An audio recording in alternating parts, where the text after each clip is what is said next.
पर थोड़ा बात कर लेते हैं। अब रही प्रेम की बात, यह भी यौगिक दिनचर्या के लिए। नित्य क्रिया के बाद दांत की सफाई, उसके बाद हुआ आपको स्नान, फिर हो गया नाश्ता, फिर हो गया भोजन, इसके बाद नींद, और एक आपको प्रेम भी आपके जीवन में बहुत आवश्यक है। बिना प्रेम का, प्रेम ही हमारे जीवन का एक आधार है।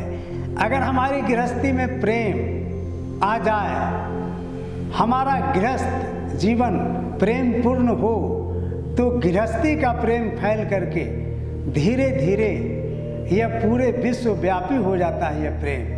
और इसीलिए जितने भी हमारे गृहस्थ योगी थे, ऋषि मुनि, उनके हृदय से निकल पड़ा वसुधैव कुटुंबकम, क्योंकि उनकी गृहस्थी इतना प्रेम पूर्ण था कि प्रेम का लक्षण ही होता, वो फैलता है।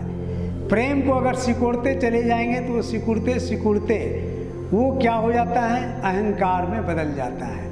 आज की जो परिस्थिति है, पूरी दुनिया की जो अवस्था है, जो वातावरण है, वो यही है कि अहंकार में प्रेम बदल गया है।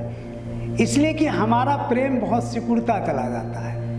हम जातिवाद में आ गए, क्षेत्रवाद में आ गए, राष्ट्रवाद में आ गए। इससे क्या हुआ कि हमारा प्रेम, हम अगर ये कह देते हैं कि देशभक्त बनो, तो इसका साफ अर्थ हो जाता है कि अपने देश से प्रेम करो। इसका दूसरा अर्थ भी निकल जाता है कि दूसरे देश से तुम घृणा करो। वो ऑटोमेटिकली उसका अर्थ हो जाता है। तो जब देश प्रेम करते हैं, अपने ही देश से प्रेम करते हैं, तो वो प्रेम एक सीमित हो गया। उसको फिर धीरे धीरे वो सिकुड़ता चला जाता है। फिर अपने देश के अंदर में देखते हैं कि हमारे धर्मावलंबी कौन है, मतलब मेरे धर्म को मानने वाले कौन कौन है, उससे आप जुड़ जाते हैं। फिर आप क्या होता है कि अपने धर्म वालों से जुड़ते जुड़ते और भी सिकुड़ता चला जाता है। वो धर्म सिकुड़ करके कहाँ चला जाता है, अपनी जाति पर। फिर जाति से सिकुड़ करके वो धर्म कहाँ, हमारा प्रेम कहाँ चलाता है, गांव में। गांव से सिकुड़ के आ जाता है परिवार में। परिवार से सिकुड़ करके आ जाता है, माता पिता सभी भूल गए, जितने भी भाई बंधु थे, बांधव थे, मित्र थे, पड़ोसी थे, सबको भूल गए। पति पत्नी के बीच में आ गए, सिकुड़ गया प्रेम। अब पति पत्नी के बीच में भी प्रेम सिकुड़ करके कहाँ चला आया, वो अहंकार में बदल गया। और ये अब पति पत्नी ही आपस में लगातार लड़ाई में लगे रहते हैं, युद्धरत रहते हैं। वो एक दूसरे से पटता नहीं, संघर्षपूर्ण हो जाता है जीवन। गृहस्थ योग का मानना है कि तुम अपने गृहस्थी के प्रेम को इतना फैला दो कि ये फैलता चला जाए, फैलता चला जाए, और अंत में आपके हृदय से निकल जाए वसुधैव कुटुंबकम, यानी प्रेम का विस्तार करना। और ये सिखाता है हमारा गृहस्थ योग। गृहस्थ योग सर्वप्रथम पति पत्नी के बीच में प्रेम को बढ़ाने का प्रयास करता है। प्रयास यह करता है कि पति पत्नी, स्त्री पुरुष एक दूसरे से संतुष्ट रहे, और घर का जो गृहस्थी का जो प्रेम है वो फैलते फैलते गांव में, गांव से शहर में, शहर से देश में, और देश से फिर अंतर्राष्ट्रीय बन जाए, मतलब विश्वव्यापी बन जाए प्रेम। ये गृहस्थ योग का लक्ष्य है। चलिए अब हम लोग फिर कभी बात करते हैं गृहस्थ योग पर। और अगर आप लोग गृहस्थ योग से जुड़ते हैं, गृहस्थ योग की और भी बहुत सारी चीज़ें हैं जिसके बारे में चर्चा की जाएंगी।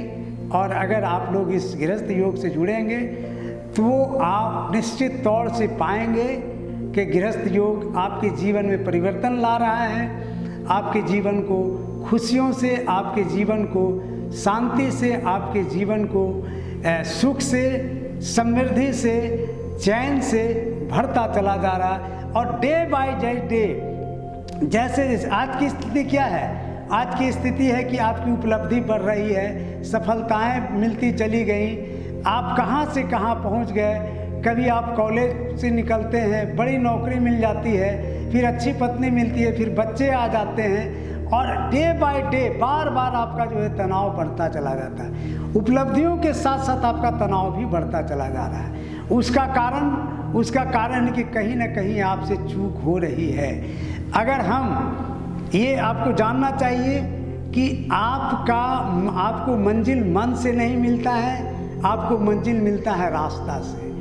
मन तो कहता है कि हम प्रधानमंत्री बन जाएं, मन तो हमेशा कहता है कि हम गंगा स्नान करके अपने सारे पापों को धो लें। लेकिन अगर आपने रास्ता पकड़ लिया है कलाली का, शराब खाने का, तो आप शराब खाने पहुंच जाते हैं। रास्ता तय करता है कि आप कहाँ पहुंचने वाले हैं, मन नहीं करता है तय। तो आपने अब तक मनमानी करता रहा, मन की बातों को सुनते रहे और आपको लगा कि मैं ये काम करूँगा, ये नौकरी प्राप्त करूँगा, ये स्त्री होगी, ये बच्चे होंगे तो हमारा जीवन सुखमय होगा।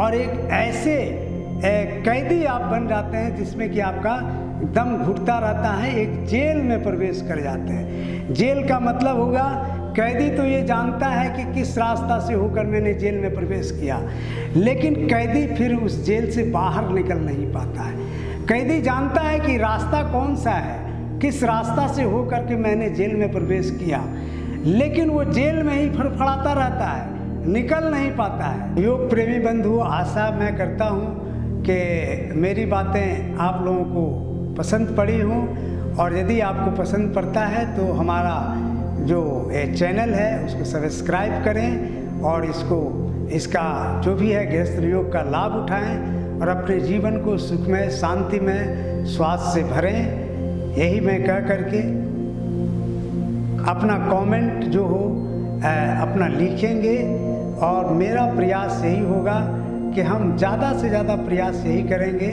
कि आपके जीवन में सुख, शांति, स्वास्थ्य आ सके। इसके लिए गृहस्थ योग पूरा प्रयास करेगा।